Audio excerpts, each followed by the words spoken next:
Hey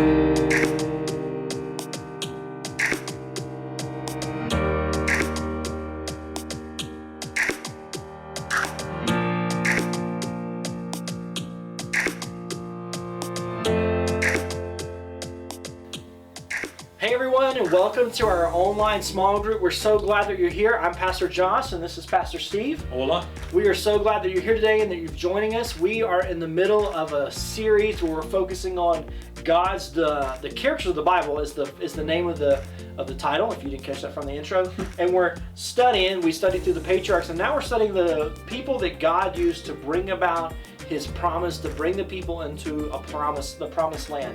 So we've been studying the book of Judges the last couple of weeks, and today we're going to be studying in the book of Ruth, and Steve is going to go through that book with us. He's going to study, bring out the character of Ruth, and the words of SteveVaughan, you cannot study Ruth without also studying the character of Boaz. And Naomi. So, and God. Yeah. And God. So that's what we're going to be covering today.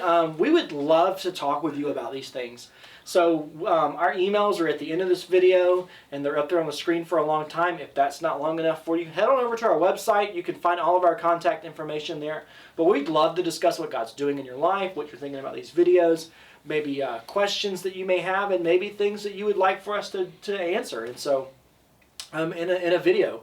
So just feel free to contact us, and without further ado, let's jump into today's study in the book of Ruth. Yeah, we're going to talk about Ruth today, and like Josh did just say, you really can't, I mean, Ruth is a character as a whole, but her life is so closely tied to Naomi, so closely tied to Boaz, and then the whole story is so closely tied to God at work. In fact, so much so that it is a foreshadowing of Jesus Christ, and so when we look at this, we're going to really look at the character of all four persons: Ruth, Naomi, Boaz, and God in this. And we're going to read all of Ruth today. So we're going to go through all four chapters. They're actually very short. We're going to go through all four chapters, looking at their character and how their character was used by God. Not the character like a character in a movie, but their character, their personal character, and who they were, and how God used them to bring about this beautiful story, but the beautiful story that lends itself to help us better understand what God did through Jesus Christ. And so one of the few places in the Old Testament where the story is completely separated from the narrative of everything else, almost, it is during the period of Judges, and we see a little bit of the ramifications of that at the beginning, but really it's an individual, just separate story here that is there to teach us something, and really it's to teach us about God's redemptive plan, God's redemptive love. And so before we get started, I want you to think about, I'm going to ask Josh to answer a little bit about this, but think of a time or situation in your life that seemed hopeless, but God turned it to something good. And how did you see God working through that? So think of a time where things seemed really bleak. Things seemed like there was no hope, that you didn't know what you were going to do, but then yet in the end, when you look back 5, 6 months, 5, 6 years later, you see that God was at work in it the whole entire time, and you can give Him praise and glory for that. So Josh, do you have a specific instance at all? Man, I can't. I know I just put you on the spot. No, I can't. I can't help but go directly to. There was a period of time when my wife Katie was really, really sick, and she'd been sick for quite a while, but it had never quite been this oppressive. And so I wish I could tell you a name for the disease that she had, but there was no name. We had been to doctors all over the country. Well, I say we. She had been before we even got married, and they said there was no hope. You're just going to kind of have to deal with this. And so it came to a time about 2 years into our marriage where she was really ill, so ill that when you work for a Christian organization and they're no longer patient with you, it means that things are going pretty badly. And so they said that we're going to have to let you go if you can't find a way to get through your job with what you have. And so we were so desperate. I remember that was the first time that I ever truly went before God and fasted with purpose for God, saying, God, if I need you to act. Like, if you don't act, we're doomed. Mm-hmm. And so God came through and gave us an incredible testimony and story about how He is able to heal and to work and to bring about a life transformation, at least physically and health. I say at least, like we've done that spiritually too, but in that arena. And so we were without hope. There was no more hope for us as far as how we were going to figure it out without God working. And then we see Him come about and do that. I remember, I think me and Shannon had been married for about 4 or 5 months, and I came home, and both of us had awful jobs, not bad jobs, just didn't pay anything, and we were living in West Palm, which is not cheap. We were living in back in 1991, we were living in a $480 a month apartment that was 400 square feet. It was this itty bitty little place, but only thing we could find. And so we were both paying for school. We were working, and I came home and Shannon sit on the bed just crying, and I was like, "What's wrong?" And she goes, "We have $35 in our bank account, and we don't get paid for 9 days." And I just remember thinking, I grew up in a little bit more of an impoverished family, so I was kind of used to God working it, but I could tell in her life, completely hopeless situation. And I remember we just sat down, we prayed. And the next day she got a job offer for a job that was paid about 15 times what she was getting paid before. And so she ended up taking that job. I got another job on top of my job that I had no idea that it even existed. And somebody said, "Hey, I got a friend who's about to quit this job. Would you like to apply?" And just seeing, and that $35, we ate really, really, really low priced food, but we made it through that 9 days, and just see God at work, and then how it helped Shannon and me both, but especially Shannon, see that God can take care of your needs and all that kind of stuff. And so that's just a little one, but I mean, those type things where it doesn't have to be a big thing to make you feel completely hopeless. So we're going to look at the story of Ruth, and it really starts off with the story of Naomi. And so starting in verse 1, and I'm going to read a lot, but we're going to read and stop, read and stop, read and stop. So you won't get too bogged down in it. So in the days when the judges ruled that there was a famine in the land, and a man of Bethlehem in Judah went to sojourn in the country of Moab, he and his wife and his 2 sons. The name of the man was Elimelech, and the name of his wife was Naomi, and the name of his 2 sons were Mahlon and Chilion. They were Ephrathites from Bethlehem in Judah. They went into the country of Moab and remained there. But Elimelech, the husband of Naomi, died, and she was left with her 2 sons. These took Moabite wives, which we've talked about multiple times, kind of a no-no amongst the Israelites. Took Moabite wives, because Moabites were considered pagan or considered Canaanites or whatever.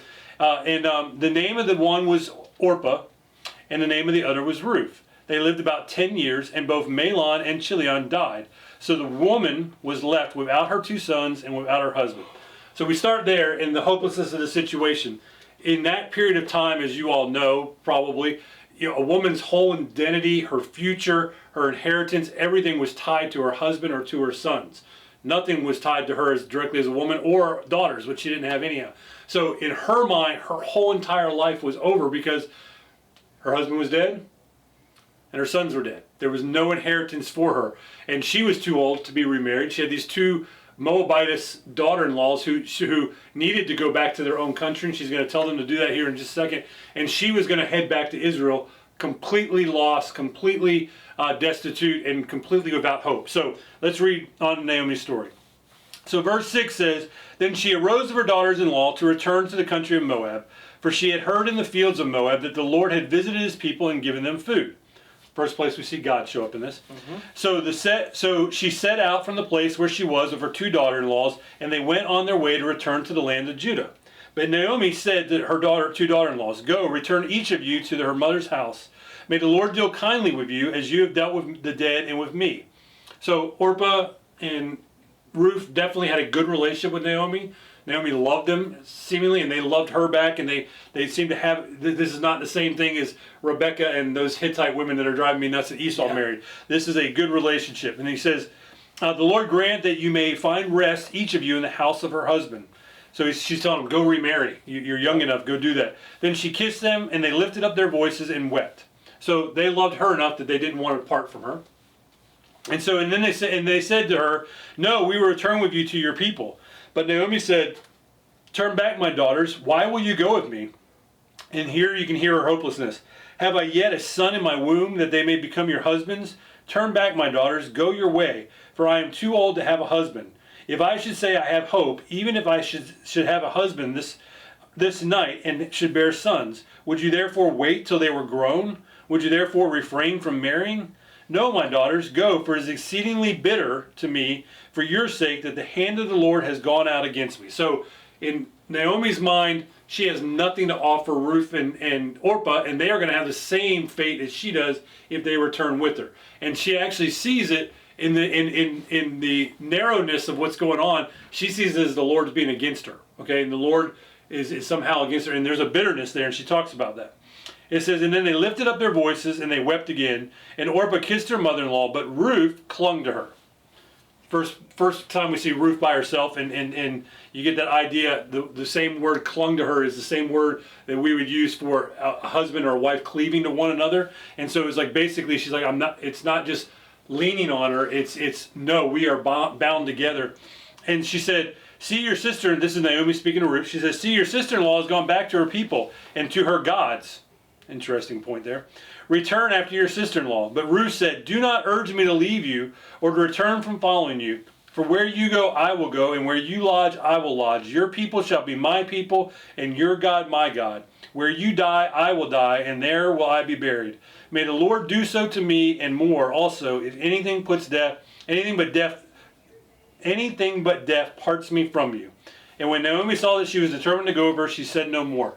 Again, we saw this with Abraham and Pharaoh, or the king of Egypt, or whatever. We saw this with Isaac and Abimelech, where a pagan person sees where a so-called believer of God, a follower of God, and they kind of shame him a little bit. Naomi says, go back to your house, go back to your parents, go back and go to your other gods. And Ruth is like, no, I'm going to stay with you, I'm going to be with you, and I'm going to serve your God, not the other gods. And so we see Ruth is not just committed to Naomi, but Ruth now is committed to God. Mm-hmm. And it really shows a tremendous amount of Ruth's character. I mean, the fact that she has nothing to gain by going Naomi other than being a good daughter-in-law. I mean, that's the only thing. But yet she sees that as more important than securing herself for a future. So speaks tremendously to Ruth's character. So they return. They get back to Judah. In verse 19 it says, so the two of them went on until they came to Bethlehem. And when they came to Bethlehem, the whole town was stirred because of them. And the woman said, is this Naomi? And she said to them, do not call me Naomi. Call me Mara, which means bitter. For the Almighty has dealt very bitterly with me. I went away full, and the Lord has brought me back empty. Why call me Naomi when the Lord has testified against me and the Almighty has brought calamity upon me? You can just hear the hopelessness in Naomi's voice. She doesn't think there's a future. The next verse is so cool to me because God does. And so he says, so Naomi returned, and Ruth the Moabite, her daughter-in-law, with her, who returned from the country of Moabite, and they came to Bethlehem at the beginning of the barley harvest. So Josh, Naomi thinks her life is ruined. She thinks that there's no future for her. And she returns, but yet there's this little, excuse the pun, kernel of hope in the fact that she returns at the perfect time because of the way the law was set up, that the only time that the widows and all that could actually get food for themselves was during the harvest period of time, where they could glean. And we're going to talk about gleaning a lot today. So how do we... Have you ever seen where you kind of think that, I don't know what's going to go, and then God just gave you that little bit of hope that you didn't expect to see, and that everything kind of worked out in God's timing? I'm trying to think back to the example that I gave that, I guess as a believer, you always kind of should have some little bit of hope. It's easy to get maybe hopeless if just a lot of things go against you. But you asked me for a time that, that what is that, like that kernel like? Yeah. And, I think that, I just don't want this to sound over spiritual, but really salvation should always be that kernel that God has worked in our lives before should always be that kernel. But I'm thinking of a time when I was doing something that I felt God had called me to do, and there was just nothing happening. But I had kind of said to this one point that I've done everything I know how to do. I've called everybody I know who to call. That I have exhausted every professional resource that there's out there, and yet nothing was working. But there was always this kernel of, but God could still do something. Yeah. And so for me, that's kind of what's striking to mind when you say this kernel is, but there's always God out there. When we were looking for as a church to come alongside and adopt a people group, we started working on that years ago. In fact, we started working on it when Billy Cruz was the pastor here. Some of y'all don't even know who Billy Cruz is, but he was 2 pastors ago, and he had kind of tasked me with finding it, and I've been praying about it. Other people have been praying about it.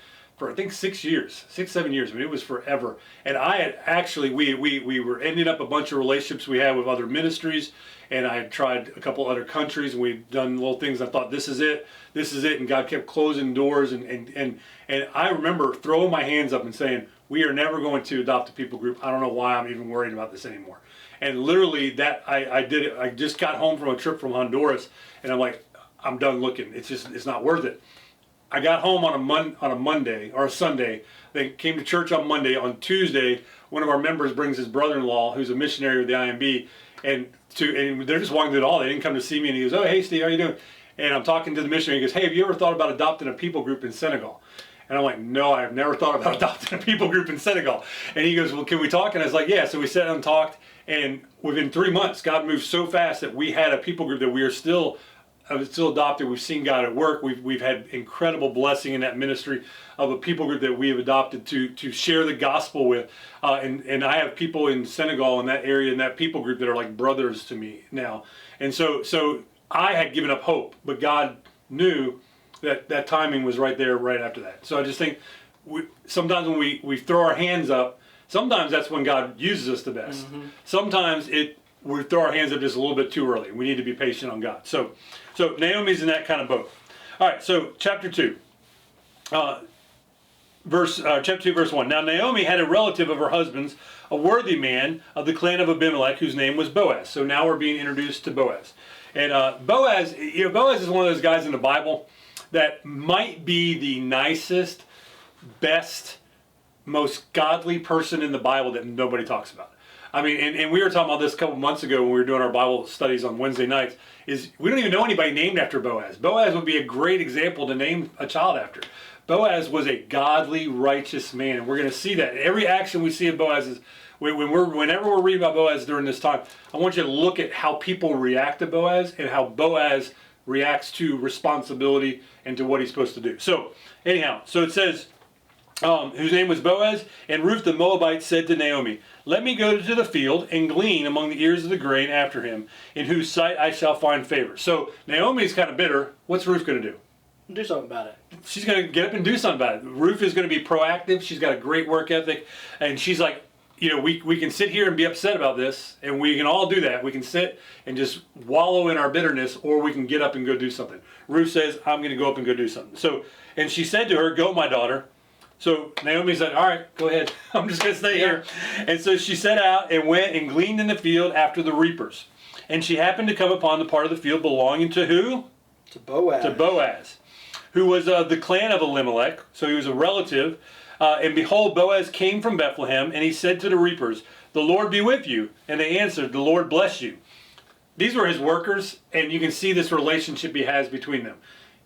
He's kind to them. He's telling them the Lord be with you. He's also talking about God to them. He's open about that. And then they say, "The Lord bless you." So there's this, you can just hear this bond in this. And so then Boaz said to the young man who was in charge of the reapers, "Whose young woman is this?" And the servant who was in charge of the reapers answered.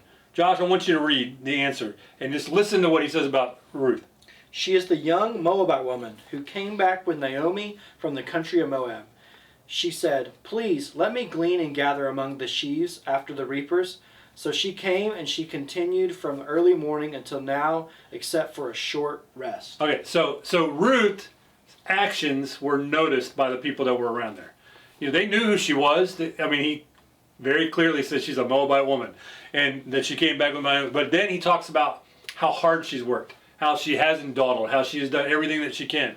And so then Ruth says then Boaz goes up to Ruth, and he says to Ruth in verse 8, he said, "Now listen, my daughter, do not go glean in another field or leave this one, but keep close to my women. Let your eyes be on the field that they are reaping, and go after them. Have I not charged the young men not to touch you? And when you are thirsty, go to the vessels and drink what the young men have drawn." So Boaz, not only is he just a kind, gentle, good man, but he also sees what Ruth has done for Naomi, and he sees how hard she's worked, and he blesses her for that, has favor on her for that, and he puts her in a position to succeed instead of a position to fail. Now she's protected. She's with his young women. She's in a place of purpose, and he's giving her protection because it was unsafe to some extent for her to be gleaning, even though it was something that God had commanded amongst his people. And then he provides water for her and food and all that kind of stuff. So in verse 10 it says, then she fell on her face, bowing to the ground, and said to him. So she was humble. She was grateful. She was blessed by Boaz, and she was going to let him know it. And she says, why have I found favor in your eyes, humility again, that you should take notice of me, since I am a foreigner? But Boaz answered her, all that you have done for your mother-in-law since the death of your husband has been fully told to me, and how you left your father and your mother in your native land and came to a people that you did not know before. The Lord repay you for what you have done, and a full reward be given to you by the Lord, the God of Israel, under whose wings you have come to take refuge. So Josh, have you ever had somebody come to you and say, oh, I've already heard about you. I know the good things you've done, or I heard about you doing this, or you have favor in somebody's eyes even though you've not met them because of your actions? Have I ever? I don't know. I can tell you a similar situation that I went to end up working for someone at one point where they we had just met in brief, so they begin to call references, investigate, and they came up to me as we started getting to know them. They go, I couldn't get someone to say anything bad about you. And so I guess that was meaningful to me, and similar in that situation that, that I felt like we had a really good working relationship over the years we spent together. And I think that was that he, from the beginning, felt like he could trust me because of what my past had been. Yeah. And Josh, you weren't doing it. Ruth was not doing it to hope that she would get a good recommendation later on. She was just being faithful, and so that faithfulness is rewarded by somebody noticing it and then talking about it and then giving you favor afterward. I would say that if I don't mean this to sound wrong, but if that's never happened in your life, you might need to check how you're living out your life a little bit. I mean, because it should be that our lives point people towards our character and point people as Christians towards God.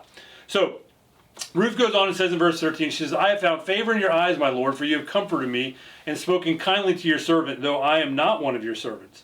And at mealtime, Boaz said to her, come here and eat some bread and dip your morsel in the wine. So she sat beside the reapers, and he passed to her roasted grain, and she ate until she was satisfied, and she had some left over. When she rose to glean, Boaz instructed the young men, saying, let her glean even among the sheaves. That's the stuff that they've collected. So that's not the stuff that's fallen off. He's saying, even let her take a little bit out of what we've collected, and do not reproach her. And also pull out some from the bundles for her, and leave it for her to glean, and do not rebuke her. So he is kind of clearing a way for her. He's kind of allowing her, and still he's doing this because of the goodness of his heart, but also because of what she has done for Naomi. And so she gleaned in the field until evening. Then she beat out what she had gleaned, and it was about an ephah, which is about 5 bushels. I think that's right. It's a lot of bushels of barley, much more than they would need for a long period of time to make bread and all that. And she took it up and went into the city. Her mother-in-law saw that she had gleaned. She also brought out and gave her what food she had left over after being satisfied. And her mother-in-law said to her, where did you glean today? And where have you worked? Blessed be the man who took notice of you. So obviously, Naomi doesn't know it's Boaz, but she knows that somebody helped Ruth out. You don't just glean this in a day. Yes. So she understands what something's going on. And so she told her mother-in-law, with whom she had worked, and said, the man's name whom I work today is Boaz. And Naomi said to her daughter-in-law, may he be blessed by the Lord, whose kindness has not forsaken the living or the dead. Naomi also said to her that the man is a close relative of ours, one of our redeemers. So in this little sentence, she's not only saying that he was faithful and kind to Ruth, but he's saying he was faithful and kind to Naomi because he is a kinsman. So even though she thought there was no hope, even though she thought that God was against her and that God had not provided for her, now all of a sudden Boaz, as a redeemer, a kinsman, is providing for her because of his faithfulness to God and what God has told him. So there's a whole little issue here about chance versus sovereignty, okay? So Josh, do you think that Naomi accidentally or just by chance ended up at Boaz's field? Did Ruth? Ruth. I said Naomi, sorry. Sorry. I would say, is it all chance? No. Of course not. Like, and the reason I say that is thinking back into the story. She says, may you, end up in the field of the place that you find favor. And so, no, of course not, in the sense that I think there's a lot of God's sovereignty at play here because, Boaz is someone who's doing it God's way, and she was said, may you end up, in the field of the place you have. Like, hey, don't just go and stay where it's hard. If someone shows you favor, stay there. So, it makes sense that God would put someone who's trying to do all the right things to end up in the place to receive the blessing. Yeah, and not only that, I mean, Naomi, who was a follower of God, had thought God was against her, or not necessarily against her, but had left her, and now God's going to show her sovereignly that, no, I have not, and he's going to put Ruth in this field. And so, Josh, what are the implications for believing that events in our lives happen entirely by chance? Say that for me. What are the implications if we only believe that things happen by chance? I think the implications of believing everything happens by chance, that God has no hand in it then. That's one, yes. Yeah, I mean, that's like, to me, the simplest thing. And it really takes a lot of faith in God out of the play with it, and it puts a lot more, I think, on us too. Most definitely. Say like, well, it's by chance, I got some luck, but also because I put myself in the best place and upped my chances. How many times do we say that? Like when Steve and I both play fantasy football together, we say, I want to increase my chances of winning by playing a better player. And so, when we talk about the implication of saying things are all by chance, it's to say that we have some hand in it, and it really downplays God having any. Yeah, and it's also kind of a sad existence to just it's almost like playing the lottery. Just like if I just keep trying really hard and do enough good things, or kind of a works mentality, if I keep doing it, then there's some point I got to win. And I don't want to live a life where at some point I got to win. I want to live a life where I know that God is in favor of me and is working for me for his kingdom. I mean, and has my best interest and his best interest at heart. Well, I was going to say, even sadder reality is there's a chance that if we think of it that way, I'll never win. Yes. And everything will always go very, very true. So let me finish this chapter real quick. And it says, and Ruth the Moabitess said, besides, he said to me, you shall keep close by my young men, and until they have finished all the harvest. And Naomi said to Ruth and her daughter-in-law, it is good, my daughter, that you go out with his women, lest in another field you be assaulted. Again, obviously that happens. So she kept close to the young women of Boaz, gleaning until the end of the barley and wheat harvests, and she lived with her mother-in-law. So Ruth not just took that favor and said, well, okay, he gave me all this ephah of barley, we're good. She just kept working. She kept doing the things that were faithful. She kept trying to provide for her and Naomi. So she showed that character that she was going to do those things, to work and to be faithful to God and to Naomi and all those things. All right, so the story begins to really play out in chapter 3. And so it says, then Naomi, in verse 1, it says, Naomi, her mother-in-law, said to her, my daughter, should I not seek rest for you, that it may be well with you? Is not Boaz our relative, with whose young women you were? See, he is winnowing barley tonight at the threshing floor. Wash therefore, and anoint yourself, and put on your cloak, and go down to the threshing floor, but do not make yourself known to the man until he has finished eating and drinking. But when he lies down, observe the place where he lies, then go and uncover his feet and lie down, and he will tell you what to do. Interesting passage. This feels a little bit like some of the things we've seen in the patriarchs where somebody's trying to manipulate us, but that's really not what Naomi's doing. Naomi's saying, I think God has provided an opportunity here for not just me, but for you, Ruth, to have a redeemer, and I think this person's Boaz, so I know how this goes, so let me tell you what to do, and go and do this, and let's see how this plays out. And I love what she says, then go and uncover his feet and lie down, and he will tell you what to do. So not only is she telling Ruth what to do by their law and by custom, but she is banking on the fact that Boaz's character, he is going to do the custom that God has already put in place. And we're going to see what that custom is in a second. And then you see Ruth doing what Ruth always does, all that you say I will do. And she replies that way. And so Ruth, being the obedient and faithful daughter-in-law, does what she says. So in verse 6 it says, so she went down to the threshing floor and did just as her mother-in-law had commanded her. Faithfulness, doing what she's told to do again. And when Boaz had eaten and drunk and his heart was merry, he went to lie down at the end of the heap of grain. Then she came softly and uncovered his feet and lay down. At midnight the man was startled and turned over, and behold, a woman lay at his feet. And he said, who are you? That's an interesting point, okay? Because Boaz is surprised there's a woman at his feet. Boaz is not the type of guy that there would have been a woman at his feet. Right. This is not Judah. This is not Samson. This is Boaz, and Boaz is almost like, oh my gosh, what's a woman doing here? Not only is it improper, but he doesn't want other people to see it either, Right. because it could tarnish his reputation and all that. So, and she answered, I am Ruth, your servant. Spread your wings over your servant, for you are a redeemer. And there's this idea of protection and of taking care of, and the whole spreading the wings over. And he said, may you be blessed by the Lord, my daughter. You have made this last kindness greater than the first, and that you have not gone after young men, whether poor or rich. So he's saying, you asking me to be your redeemer. And the idea of him being his redeemer is she's basically saying, I want you to redeem Naomi by marrying me and taking over and giving your inheritance to Naomi, me, and Elimelech's clan. And so, but he's saying that this is a great kindness, because she could have easily gone out and just found the first guy who would take care of her. And instead, she's trying to do it the right way. And so, and then Boaz says, and now, my daughter, do not fear. I will do for you all that you ask, for all my fellow townsmen know that you are a worthy woman. Again, he's speaking to the fact that people know Ruth by her testimony of her life, not just what they've heard, not just, she's not out there just telling everybody. She's not promoting herself. It's just her actions are promoting her. And it says, and now it is true that I am a redeemer. So he said, I am that person. I am one of the people that can redeem Naomi. I'm one of the people that can give you all hope. He said, yet there is a redeemer nearer than I. So remain tonight and in the morning. If he will redeem you, good. Let him do it. But if he is not willing to redeem you, then as the Lord lives, I will redeem you.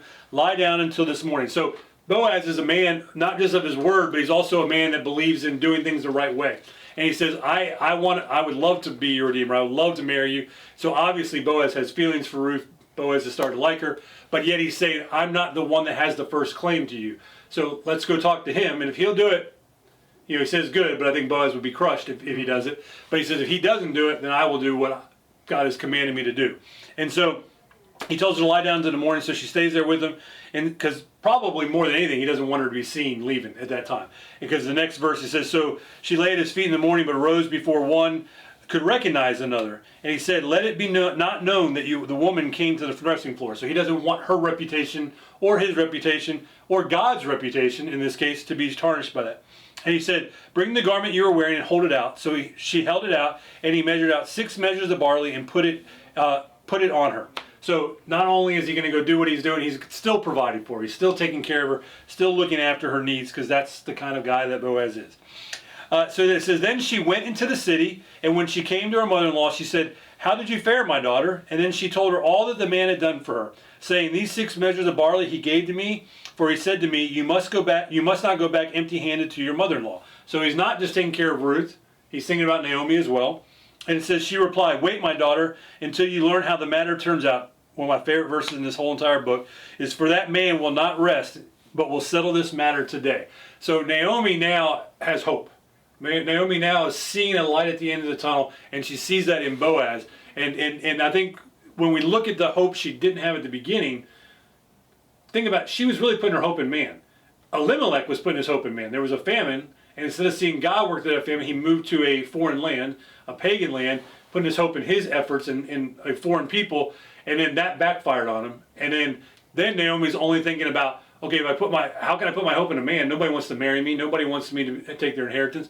I'm too old. I can't have sons. All that kind of stuff. But now Naomi has shifted, and she sees her hope in God, and she's now putting her hope in God, but also in Boaz, who is a man as well. But she knows him. His character has preceded him, and she's saying he's going to do what God wants done. And so you have this whole string through that. So let's see what Boaz does for Ruth and Naomi. So chapter 4, verse 1 says, now Boaz had gone up to the gate and sat down there. And behold, the Redeemer of whom Boaz had spoken came by. So Boaz said, turn aside, friend, sit down here. And he turned aside and sat down. And he took 10 men of the elders of the city and said, sit down here. So they all sat down. Then he said to the Redeemer, Naomi, who is back from the country of Moab, is selling the parcel of land that belongs to our relative Elimelech. So I thought I would tell you of it and say, buy it in the presence of those sitting here and in the presence of the elders of my people. If you will redeem it, redeem it. But if you will not, tell me that I may know, for there is no one besides you to redeem it, and I come after you. And he said, I will redeem it. So Boaz again going through the formality of everything that he has to go through. And when he's telling this redeemer or this relative, hey, buy her field, he's saying, I think if that was the case, the guy would be like, yeah, I'll buy her field. Man, I'd probably get it for a really good price. He's saying, buy her field, give your that is now going to, your inheritance is now going to become her inheritance. It's going to go to her children, Ruth. Any children that you have are going to be sharing that inheritance. And so it's a lot more than buying a field. It's basically taking on the life of Naomi and Ruth. And so in verse 5, it says, then Boaz said, the day you buy the field from the land of Naomi, you also acquire Ruth the Moabite, the widow of the dead, in order to perpetuate the name of the dead in his inheritance. Then the Redeemer said, I cannot redeem it for myself, lest I impair my own inheritance. Take my right of redemption yourself, for I cannot redeem it. Now, the law was, they didn't really have a choice in this. God's law was that you would provide a redeemer. We know from the story, and great story to read because it's actually mentioned in here a little bit later, but the story of Judah and Tamar. Judah married off Tamar to his son died, and he was supposed to provide another son or a redeemer for her. He never did, and then there's all this manipulation. It ends up that Judah ends up being the father of her child and giving an inheritance. And so, but this law was not a, hey, you might want to do this, but it was, you are to be a redeemer of the people that need redeemed. God always looking after the widows, always looking after the orphans.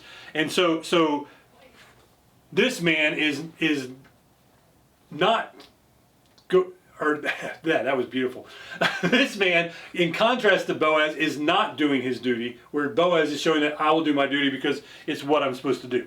So now it says, now this was the custom in former times in Israel concerning redeeming and exchanging. To confirm a transaction, the one drew off his sandal, and this is just a really odd little thing that happens in here, and gave it to the other one. And this was the manner of attesting in Israel. So when the Redeemer said to Boaz, buy it for yourself, he drew off his sandal. So it would be like him pulling off his shoe. I handed it to Josh, and then Boaz said to the elder and all the people, you are witnesses this day that I have bought from the land of Naomi all that belonged to Elimelech, and all that belonged to Chilion and Mahlon. Also Ruth the Moabite, the widow of Mahlon, I have bought to be my wife, to perpetuate the name of the dead in his inheritance, that the name of the dead may not be cut off from among his brothers, from the gate of his native place. You are my witnesses this day. And so he makes this great proclamation that he's not just reclaiming Naomi, he's reclaiming Elimelech, he's reclaiming Chilion, he's reclaiming Mahlon. And when he says I'm buying Ruth, he's not looking at her as a property. He's saying I'm securing her inheritance and her well-being. And he says, you are witnesses to this day. So how can the actions of one person bring hope to others? Or how have you ever seen that? So, well, just thinking about it in the story context, here's someone who's doing it God's way, and we've talked a lot in the recent weeks that sin rubs off on other people, that the consequences of sin, but the same is true that God's blessing rubs off on other people. So when we're seeking God and doing it His way, and He's blessing us, and we're filled with His hope, it's going to spill out on those others that are around us.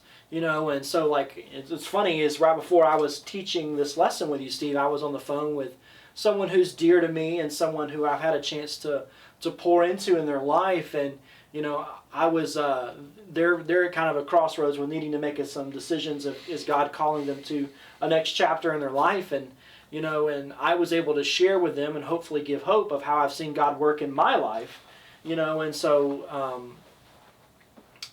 sorry, I said a lot of those that's good, yeah. pausing words in there. But I was able to share with them and to give them the hope, say, hey, I've seen God work. Let me share how I've seen God work. I hope this gives you hope because I know that God can do that same work in your life, and that the outcome is always, good when we do it God's way. It may be hard, whatever the outcome is, but it's always good and for our best. Well, when you think about Boaz was doing what was his responsibility. Okay, and as believers, we have responsibilities. We have things that we're supposed to do that God has commanded us to.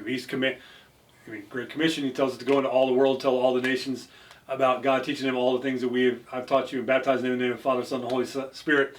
So you have the idea that one of the responsibilities we have is to be a witness, both with our lives and with our words. And so no greater hope can we bless somebody with than the hope of Jesus Christ. And so same thing with loving others, caring for others, caring for widows, caring for orphans, caring for the foreigner or that person that's outside of your culture.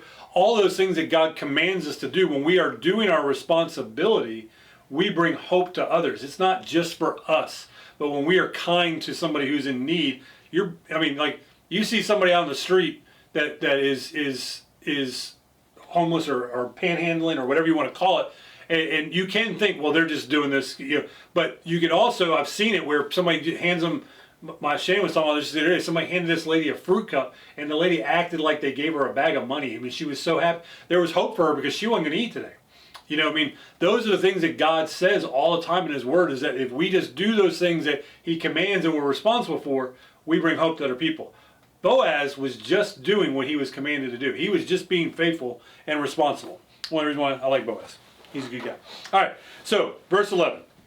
It says, then all the people were at the gate, and the elders said, we are witnesses. May the Lord make the woman who is coming into your house, Ruth, like Rachel and Leah, who together built up the house of Israel. May you act worthily, hard word to say, Yeah, it is. worthily in Ephrathah, and be renowned in Bethlehem. And may your house be like the house of Perez, whom Tamar, who I spoke about just a second ago, bore to Judah, because of the offspring that the Lord will give you by this young woman. So he mentions Rachel, and he mentions Leah, and he mentions Tamar. Why do you think he mentions these three women? Think about, we've talked a lot about Rachel and Leah. Tamar, I briefed, but why do you think he mentions these women? Well, I mean, I think their stories would be well known, right? Like they were ones most definitely. I mean, a story where you in a culture where you told stories, for memory and for teaching. Obviously, it's striking a chord in them of something they know, and it's a way of them understanding the blessing that they hope for them. Most definitely. But also, they're all Israelites. They are all important women in Israel.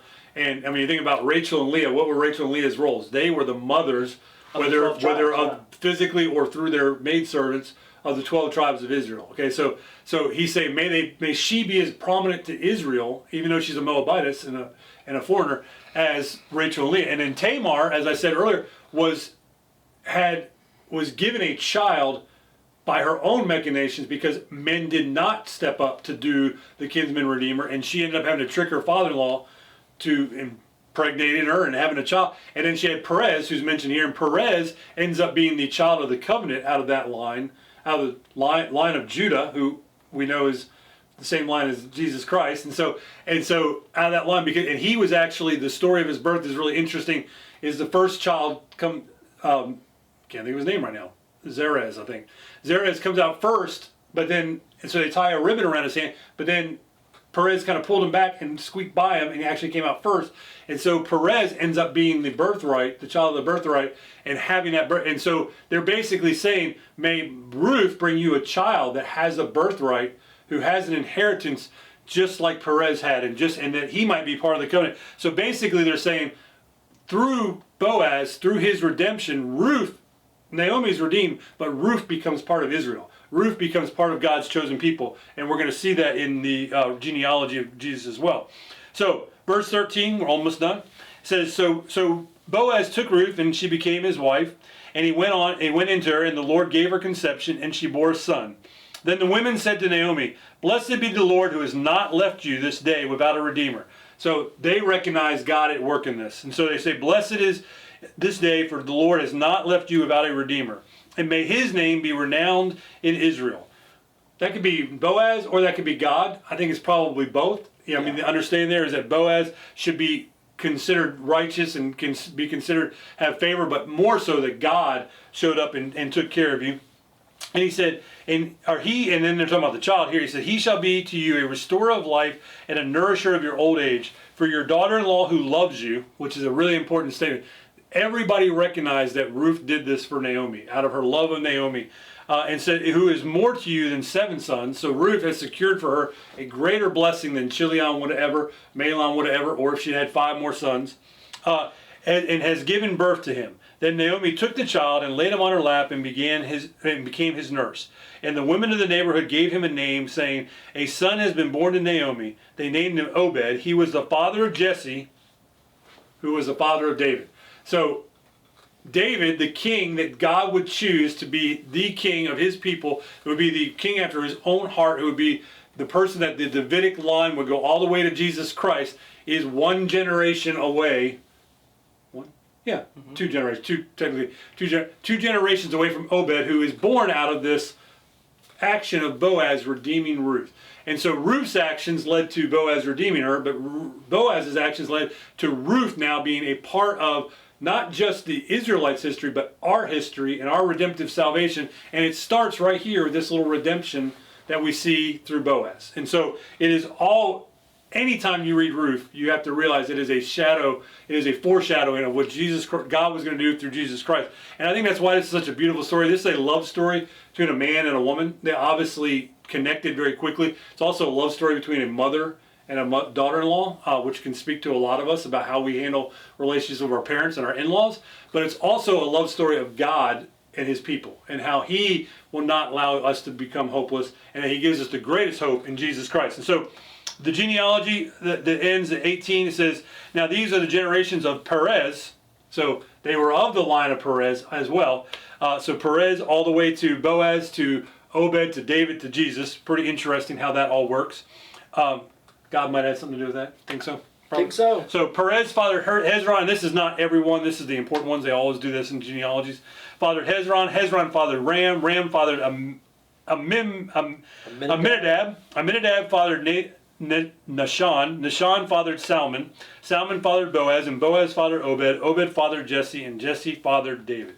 So, you know, we like to have our practical app at the end of all these, and sometimes we can read Ruth and think, this is just a really beautiful story. Not sure what's in it for me, other than I can see Jesus in it. But there's especially in the areas of personal character, there's some great takeaways from this. So Josh, the integrity of Ruth and the integrity of Boaz became a witness to a whole nation, okay, or at least to a whole community, you know. And then as she gets moved into in the Bible. in the Bible. So how does our integrity lead to enhance our witness? Man, I say this all the time, is that our actions are the greatest credit or discredit we give to the gospel. And so to me, that just, I don't know why that always resonates with me, or I just know that when I'm trying to speak about God and who he is and what he does and why he's worth believing in, that if someone looks at my life and they see that it's filled with things that aren't of God, and they don't see his hand working and they don't see his blessing, they're not really going to think that the gospel is real. And the same kind of thing. And so, you know, if the actions are there, then my words will have credit. I think the same kind of thing can be said for Ruth and for Boaz, that their actions gave credit to who God is and the purpose of his word and how he brought about this idea of a kinsman redeemer. And it showed a whole people of that place and a whole nation, and it shows us now with having it in Scripture that when we do it God's way, the beauty of the way that it works out is something that we should always expect, and it is something that is always for the better. Yeah. I think of, when I'm sitting there listening, I think of, you know, Ruth's lifestyle. I mean, she and Naomi were essentially in a place of where they were going to be destitute. Mm-hmm. They were literally going to find their livelihood on the scraps of people's wealth, you know, of them providing for themselves and for their wealth. And yet, they did everything the right way. Like, could Naomi really and Ruth have schemed up, let's try and steal some grain? Yeah. You know, why don't you be a prostitute to help us get through? You know, just, I don't know, the various things of ways that people schemed in that day to get by. No, they said, no, we're going to do it the right way. We're going to go about this, and we're going to hope that you find a place to find favor. And then she does, yeah. Right? And then we see in Ruth going to Boaz when it comes to do the kinsman redeemer actions of her trying to communicate to Boaz, I want you to be my kinsman redeemer. She didn't go and, you know, flaunt her body to him. Yeah. She didn't go and get him drunk. She didn't go and manipulate the situation. And we see the same thing for Boaz. He didn't go and to the guy that had the first claim and besides tell the truth, he didn't say, oh, you know, you really don't want her, she's a Moabite, you know, or you really don't want this, you don't want that. I mean, clearly it said that her reputation was known to everybody, that she was of a good woman.